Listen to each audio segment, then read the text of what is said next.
Guys, so ayan si Hugo. He's eating. I bought him Milky Nuts and Zesto juice. That's what he wants. And well, I have my own food right here, fishball and kikiam. Diba? Food trip dito eh. So my son is here, si Mami busy sa bahay, si Wowa nagluluto. So everyone's busy at home. Kaya kami ni Hugo, lumabas na lang kami para mag food trip. Right, son? High five kay Daddy. High five kay Daddy. High five kay Daddy. Come on, high five. Good job. All right. Yeah. Okay. Food trip. All right. So, Hugo, we're food tripping. Hugo. All right. Hey, young man. Oh, diba? Behave siya. Bonding time namin ni Hugo. Date namin. Alright guys, so we're done eating. And Hugo, I have a question. Oh, I have a question for you. Do you want to go home now? No. No? You want to go to Mommy now? No. No? Not yet? Mommy, ayaw pa niya umuwi. Sorry, paano ba yan? So, you want more? More food trip? Say more. Do you want to go home now? No. No? You want to go to Mommy now? Huh? You want to go to Mommy? Ayaw pa niya talaga umuwi guys. Ciao.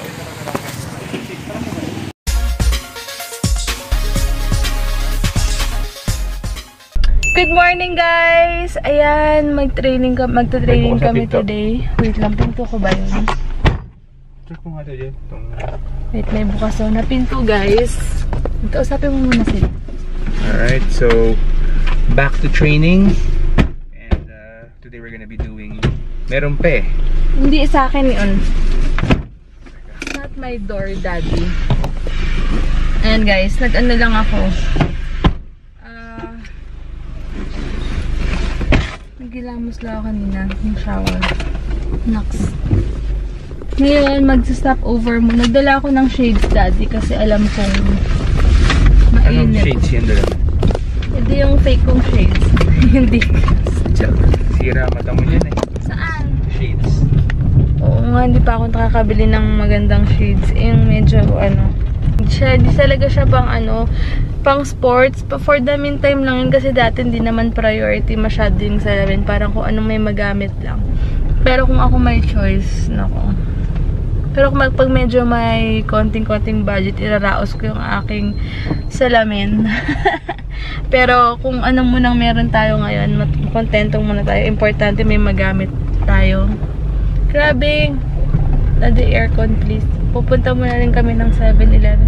Buda lang si Hugo, tulog na tulog kasi nagduyan siya. Brick training tayo today. I-watch mo. Uy, bakit ganito? Malulubat na ako agad. Oo sa'yo. Ang unfair ng buhay. Wait nga, bakit ganito? Dito na lang guys. Guys, ito palang gagamitin kong sunblock. Ito yung dinala ko.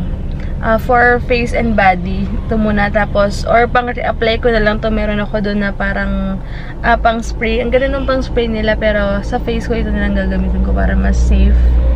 Bello SPF 40. O nga sabi ko, bakit sila magtataas? Sa April 1 pala guys, iba na yung rate sila. Check nyo na lang sa Instagram yung mga... Hindi, meron pa naman kaming dalawang free na swim. So, gagamitin namin yan soon. Ito guys, ito yung sasalihan pala namin. June 9. Bakit naka-close yung doon? Guys, kahit super bulky dalhin, grabe. Dito pwedeng mawala sa akin, lalo na sa training ko. Sobrang ganda nito. And guys, nakailang refill na ako ng Hyacinth Bubble Foam. Super, as in, ang love na love ng skin ko to. Basta try to guys. Punta na kayo sa Hyacinth Instagram. Ang ganda nitong facial foam na to. Hugo, come here now. Come here, Hugo. Wala, ayaw niya sa akin. Hey guys! Ayan, papunta na ako ngayon sa event dun sa Aesthetics by Karen something. Karen Davila. Nope. Kathleen something ba yun? Wait, mamaya mabalitan ko kayo. Ang suot ko lang is ito and then basta mamaya mag-OOTD ako. Magpapapicture ako dun. And then update ko kayo. Si Daddy! Yeah, babysitter muna. Hey. Babysitter / driver. Ayan lang. Pero soon naman, may mga nakapila namang client si Daddy. Tapos ako naman next time kay Hugo. Ganyan lang yan. Give and take lang yan. Wait! Don't throw your... Ay, nako. Mami. Ay, Hugo. Don't throw it, Iko. Lahat ng gamit binabato. Ganyan yung anak nyo. Part ba talaga yan? Nakakaloka. But anyway, yung lip cream ko. Ayan, gusto nyo ba ng gantong shade? Kasi may 3 akong napiling shades na gusto kong isell. So, babalitaan ko kayo, guys. Tinetesting ko pa siya. Say hi mo na. Sige ka na lang. Dito na ako, guys, sa Richville.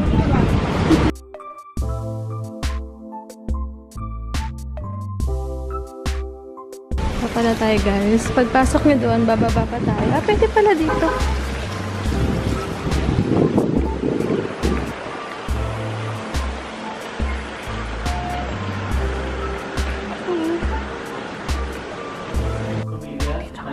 Say hi kayo sa vlog. Hi! Anong name? Anong name niyo? Vlogger. Hi. From ano kayo, sir? From Filipino Mirror. Ano sila? Hi! Nahiya bigla. Jane from Health and Fitness. Si ate nahihiya pa. Sanay ka na. Mahiyain. Anyways, parang silang mga ganyan. Pakita ko sa inyo mga price list nila later.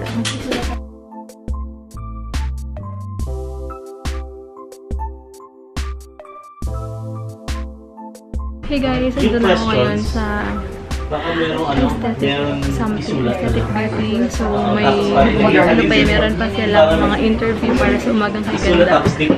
Pero madidelay ito. For sure, madidelay ang aking pag-upload kasi ma-i-relate sa publish ko nila bago ko i-publish. So, ayan. Excited na ako. Wait lang.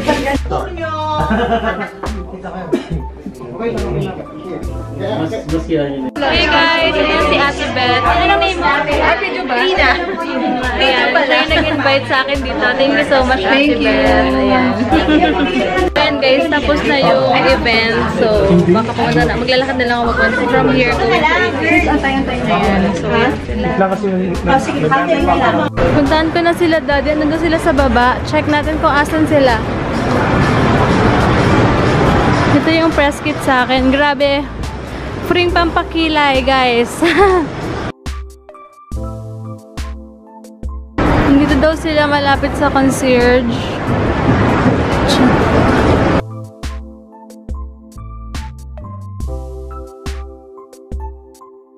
Ito mo sa kanila, paano mo napatulog yan, guys? Daddy? Alright, so simple lang naman. Paano? Simple lang naman. We had a day today. Kami ni Hugo habang si Mami nag-work. So, started off when we came dito sa Alabang Town Center. Nakaupo lang si Hugo sa may passenger side. And then after that, sabi ko, Hugo, before we start playing the horse, let's eat first. So, binili ko siya ng food sa Amici. Tapos kumain ako sa Chowking and everything. And then after that, after namin kumain, hinugasan ko siya, wash hands ko na kami, etc. And then we played sa carousel. 2 horse rides sa carousel for him. After that, 3 basketball games. And then after ng 3 basketball games, sabi niya pa sa akin, horse, sabi ko sa kanya, we'll play horse again later. Okay? You just have to sleep first. Close your eyes now. Kumikit siya, tulog na. Bait, galing-galing. Oo, walang padede, walang buhat. Nag-enjoy ako sa bonding namin dalawa. Talaga? 3 hours din ha. Ano mo nakakaraos siya 3 oras, walang dede oh. Feeling ko sinundo ko sa mami niya. Balik ko mamaya. Oo nga no. Single dad, oo. Si kuya naman sabi, meron daw akong sabi niya, sa mami ko may work. Sige.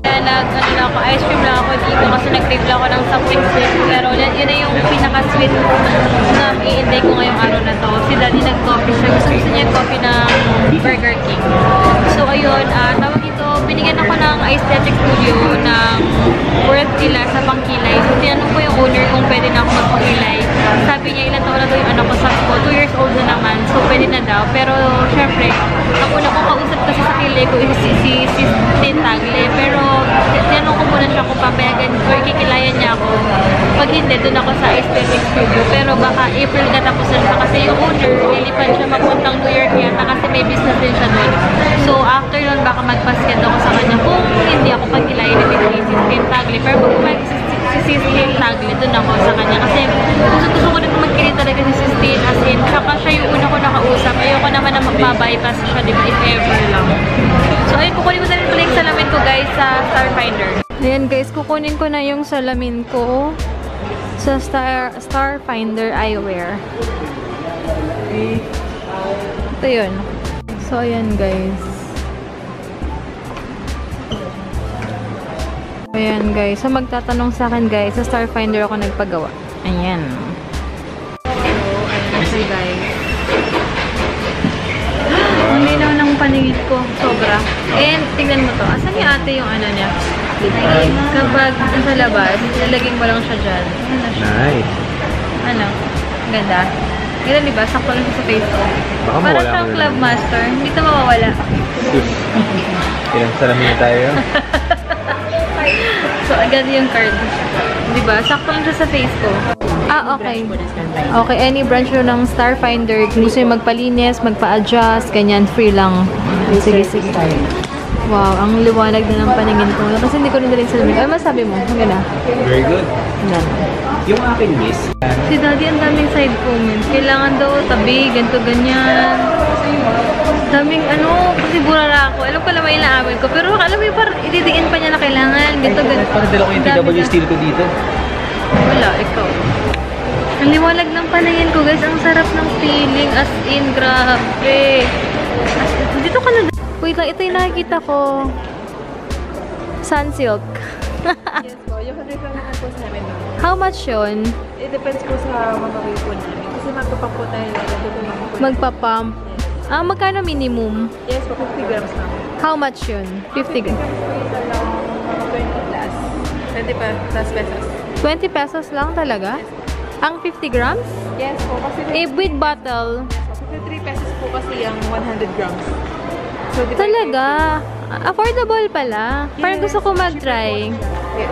Daddy, wait lang. Ano ka dito? Ang ga-avail ako. Shampoo. Anong gusto mong shampoo? Then yung bottle po kasi namin is 10 pesos. Okay. Estimated ko po siya magpagkano po natin is 200 grams. So, how much siya? Magiging... 100 depende po sa variant. Sige. For example, the Dove is 106. Parang bet ko na lang to. Saan ito? Okay. Wala po para mawala po yung weight ng bottle. Ah, okay. Sige, sige, sige. Ah, yun. So, 0-0 na po siya. Okay. And then, i-refill na natin siya. Ayan, tapos, 10 pesos guys. 10 pesos to yung bote, tama? Yes po. Hindi pa sure kung shampoo.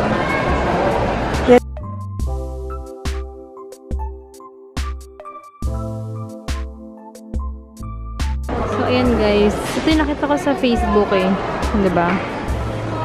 Guys, ayun, pwede daw kayo magdala ng sarili nyong bote doon tapos i-weigh na lang yan kung magkano, Bote ng, ganyan. ano, 1.5. Oo, magbabasta willing ka magbayad kung magkano.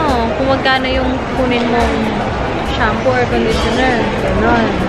Okay na ako. Ito mamimiloso mo pa eh. Sachet na lang ako. Gusto ni Daddy bilan si Hugo ng book. May ganyan na siya, kahit Des, binili siya niyan.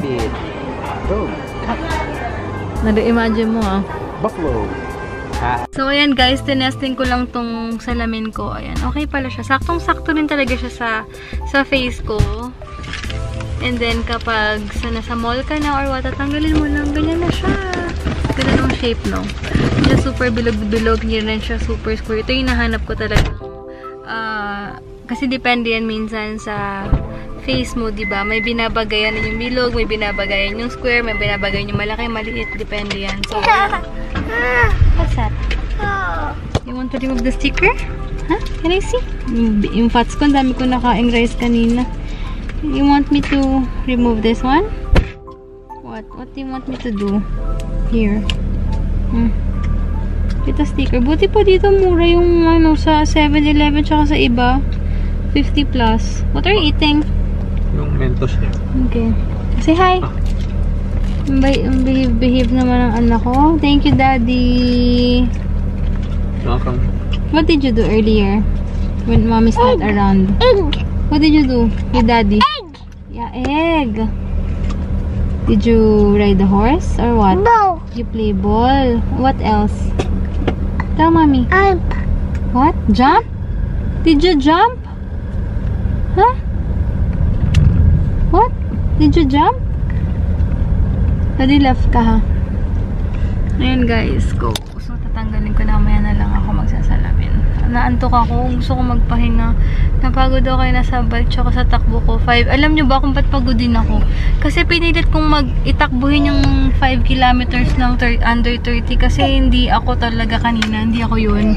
I mean, pinilit ko talaga, gusto ko mapatunayan na kaya ko pa, pero kaya hingal ako. Diba? Ha? Sulit. Kaya ko pala talaga. At least yung 30 minutes na yun, marami namang calories yun. Wait lang. So kami ngayon, kung saan ko binili yung bike ko guys. So check lang si daddy. So pala yung OOTD ko. Hindi ko napakita sa inyo. Ay, may na lang.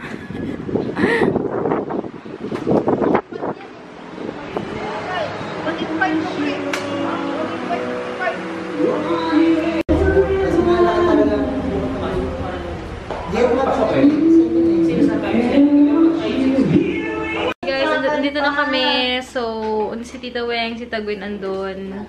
Ayan. Tapos, and 100, ilang pieces? 100 pwede? Pati yung mukha mo may mga chocolates na rin sa ano.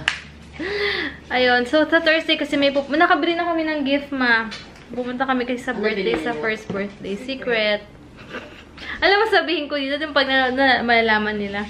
Tawag dito, ayun. Tapos tomorrow baka may client meeting si Daddy sa Makati. May meeting siya tomorrow siguro. Kasi Casey, kasi nag-PM kanina. Tapos, ano pa ba? Thursday, may birthday. Friday, wala pa kaming plans. Pero, check natin. Siguro itong salamin ko ito, gagamitin ko ito pag alis ako. Tapos, yung bilog siguro pang bahay ngayon. Ayun. Ano nangyari dyan, ma? Wow, pek-pek shorts! Hey guys! Ayan, bahay na kami. Super linis na ulit ng bahay. Kasi naglinis si Ate Lods kanina. So, wait lang. Asikasuhin ko muna yung mga dapat kong asikasuhin dito. Hey guys, naging tube na lang yung gamit ko. But anyway, tomorrow na lang guys. End ko na yung vlog ko. Grabe, sobrang happy ako today. Ang dami ko natutunan. And sobrang nakaka-inspire talaga yung inspirational or yung words of wisdom nung owner ng aesthetic studio. Kasi talagang ano siya hindi siya madamot sa knowledge. And kaya sobrang lawak ng business niya, sobrang successful siya kasi hindi siya madamot, hindi siya mapangsamantala ng tao guys. Kaya talagang hindi rin siya after sa pera kasi kung papapanood nyo, antayin nyo yung video, ano siya, marami siyang foundation, tapos marami siyang tinutulungan ng mga tao para kumita rin, hindi lang din yung sarili niya. Kaya no wonder ang laki ng business niya, pumunta siya na ibang bansa. Tsaka guys, tawag dito, talagang very successful siya. No wonder talaga ang bait-bait niya. Kaya ako, ang naisip ko talaga is mas okay talaga yung kung hindi ka talaga pwedeng manglamang sa tao kapag nagbi-business ka kasi iniisip mo is long term. Hindi yung parang gusto mo lahat kunin agad, ganyan. Mawawala rin siya agad sa'yo. Pero yung kapag iniisip mo yung ibang tao, may malakas sakit ka talaga sa business mo, hindi ka nalalamang ng tatagal ka talaga sa business mo, at pagkakatiwalaan ka talaga ng mga tao. Ayoko rin kasi yung parang one time, big time, yung parang ang lakas mo ngayon, ganyan. Pero, kasi lumalabas ugali ng mga tao kapag medyo, alam niyo na, talagang pag meron silang hidden agenda lang sa'yo, ganyan. Lalabas at lalabas yan, guys. Pero siya, sobrang bilib ako kasi babait niya sa tao. Nakita ko kanina kung paano niya i-treat yung mga workers. Hi! Workers na doon. Tsaka yung mga kwento niya ng mga foundation, mga tinutulungan nila, grabe talaga. Sobrang very inspiring talaga. Ouch! So guys, tomorrow na lang. Oh, you count again. You count. 1. Sige guys, bukas na lang. Oy. Bye guys. Thank you so much guys for watching and God bless. Bye!